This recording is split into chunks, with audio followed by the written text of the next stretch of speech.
The streets are empty across much of the Nicaraguan capital. Many businesses have closed their doors for the day in an act of civil disobedience. This is now the 5th national strike to take place since a political crisis gripped the country more than a year ago. The strike was organized in part as a response to the killing of Eddie Montes, a U.S. citizen held by the Nicaraguan government as a political prisoner. His shooting by a prison guard was the subject of a recent meeting at the Organization of American States. It is imperative that violations of human rights be brought to an end, and Nicaraguan citizens regain all of their political rights and privileges.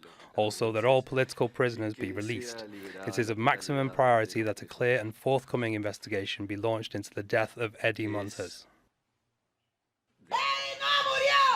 In the Nicaraguan capital, small protests have taken place in recent days, calling on the government to release political prisoners.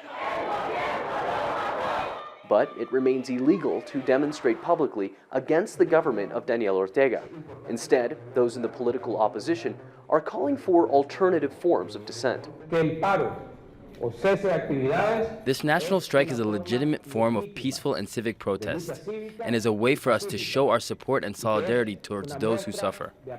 A heavy presence of anti-riot police and pro-government paramilitaries have been dispatched to prevent protests in Managua. The country's finance minister also issued a warning that any banks participating in the general strike would face sanctions by the national government. Manuel, Rapalo, Al Jazeera, Mexico City.